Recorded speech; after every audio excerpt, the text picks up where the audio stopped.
Why are people in Africa always begging Americans and people that travel there, please money, please money, please money, oh, please money, oh, you stingy American. What the fuck is that about, bro? Then when they come here, they look at you, you Americans. But you beg us for money when we go over there. But y'all come over here and say, y'all don't work hard. But your people back home begging for money.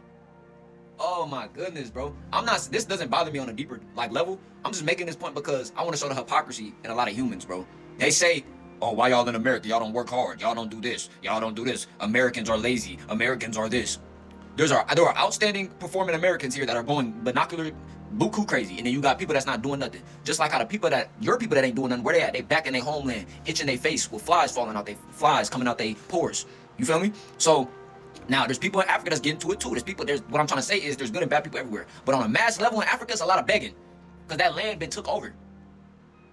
And mind you, Africa's a huge continent. But every video I ever see of people, I just seen Speed in Africa and they're begging, please money, please money, please. What is that? We don't do that here. The most we gonna do is Speed. Oh, what's up, Speed? We gonna clout chase for views and stuff, but we ain't gonna please money, please.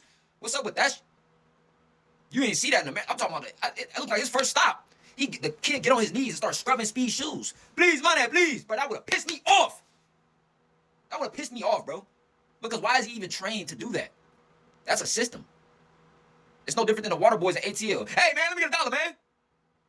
Now that's one instance I can bring up them water boys, but that's cringe for us because that's not even they finessing. They some young finessers, bro. So when I see them doing that, I'm like, Then when you think about the whole Somalian fraud thing, it's like, Then when you think about the Nigerian scammers, and you're like, Then when the way they look at you, and then when you think about the Casanets, the Nicki Minaj's, they're not black Americans, bro, but they represent a lot of black culture. That's why I said we got to separate from being black immediately. Because a lot of people can funnel into that. Oh, we black. And then when it's not relevant, me no black. Oh, me black. Oh, me no black. They just always tiptoeing. Fuck out of here, bro.